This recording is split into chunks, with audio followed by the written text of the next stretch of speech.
So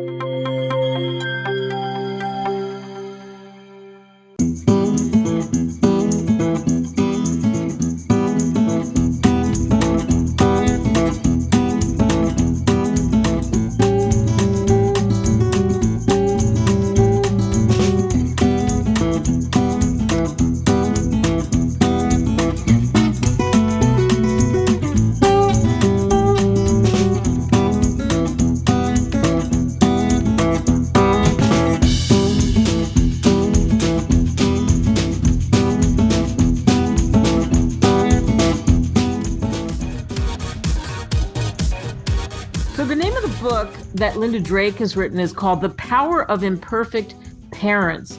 And this book has practical tools to parent your child with disabilities. And that's the subtitle of the book. And I think this is such an important book for so many people. So we are thrilled to welcome her to Author's Corner with me, Kate Delaney, here on America Tonight. Lynda, thanks for coming on. Thanks for letting me be here, Kate. It's great to be in your presence. You have a beautiful energy, dear. Oh, thank you. So, it's so interesting. I know several friends who have children with disabilities, and I told them about your book, and there are places to help, but there's no book source like yours that I could find. So first of all, let's talk about your story and your family and what led you down this path.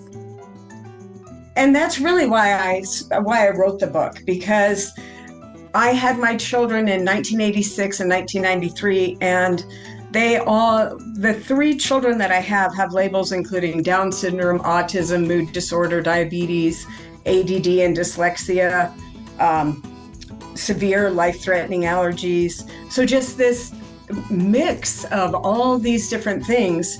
And they taught me so much. And I wanted parents to see that they can get through those challenges, that they're not alone, that there's other people that are going through things. And just to really, really share my story so that it would give people hope and some practical tools that say, hey, I can do this. I got this. So when people I wrote it. Yeah. So when people crack open the book, what are some of the important things that you tell them that you had trouble with, that you unraveled and share with everybody that will give them that shortcut? Yeah. One of the main things, there's two main things that I start the book with. One is expectations, and changing our expectations. Sometimes we change that as soon as the child is born because they have an obvious disability like Down syndrome. And sometimes those expectations change over the course of their life. And really being able to let go of the expectations that we had, and grieving the child that we expected, to make room for the beautiful child that we have.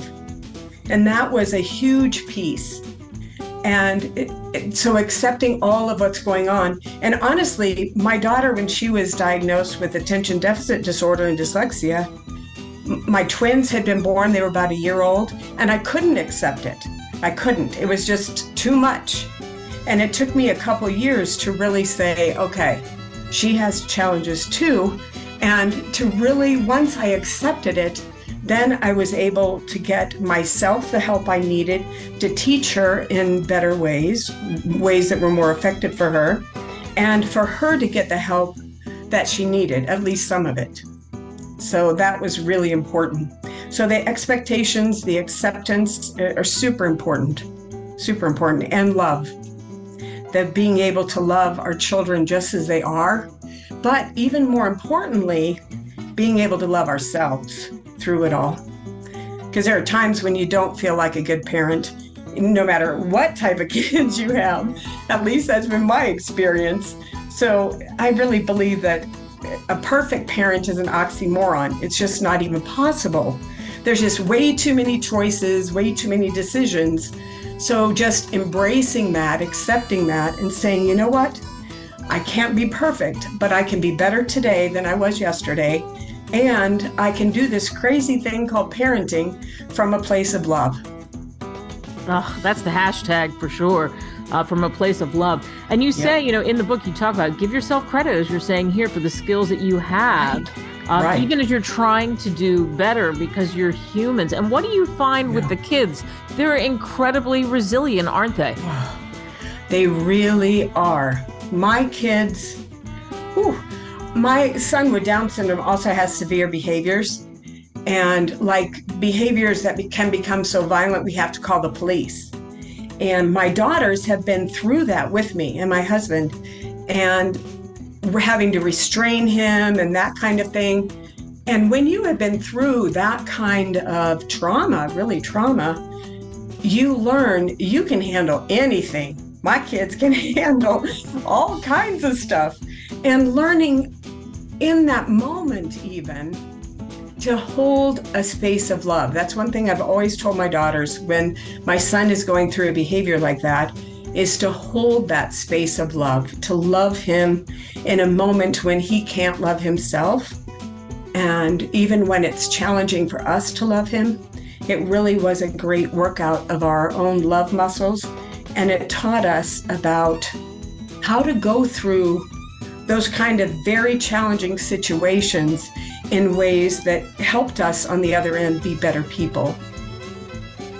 How rewarding has this journey been for you? You've written other books. You're a life coach, you're a speaker, a group facilitator, you're Wonder Woman. So writing this book, what did that do for you?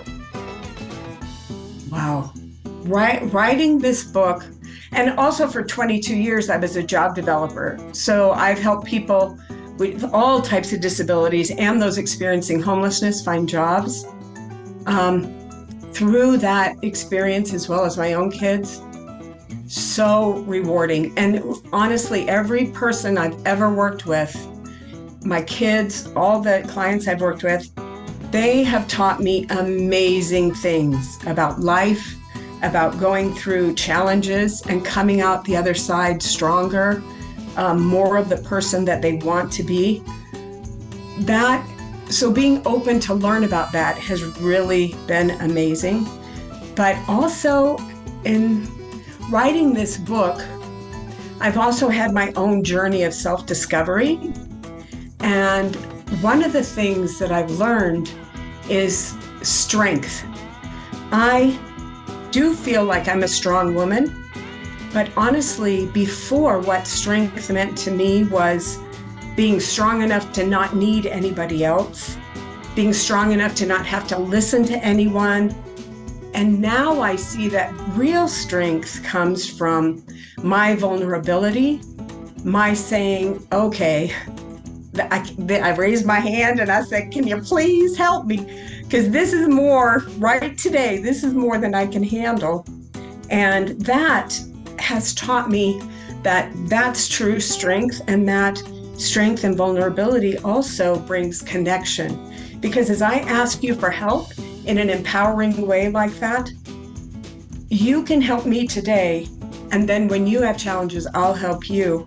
And it's this beautiful, true connection and vulnerability. And that has felt really good to learn that. Ooh, how many parents in general, not just parents with children with disabilities, have that same struggle? It's so hard to show your vulnerabilities. It's so hard to ask for help, isn't it? It is. It really is. Yeah, boy. It is. It's so empowering to do that, though.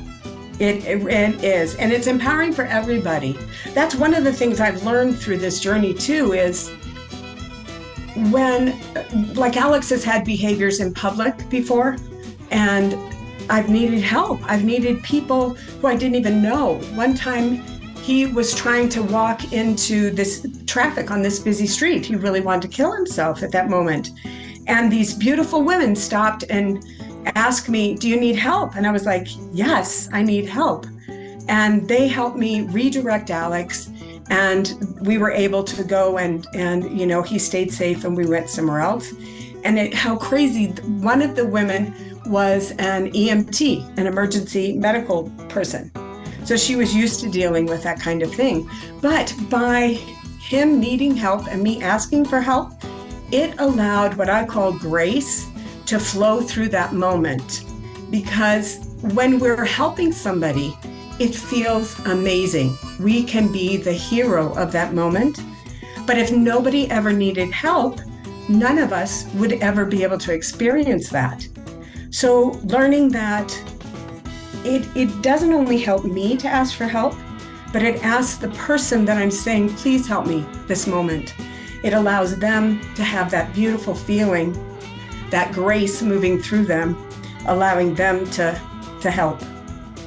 Oh, so true, so powerful. So the book again, The Power of Imperfect Parents, practical tool to parent your child with disabilities. We're speaking again with Lynda Drake. You can get it on Amazon, Barnes & Noble. What do you want people to take away from reading your book?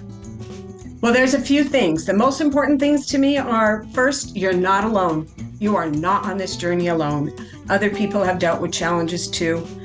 To be able to learn from what our children bring us, learn from what life brings us, laugh, because let me tell you, there's some really funny things about raising our kids. Love always, that you can always lead with love, and to let go.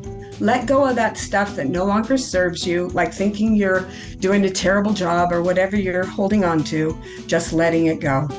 Those are the main things. Wonderful. Perfect place to end this. Get this book. It will make you feel so good. Thanks, Lynda Drake. Thank you, Kate.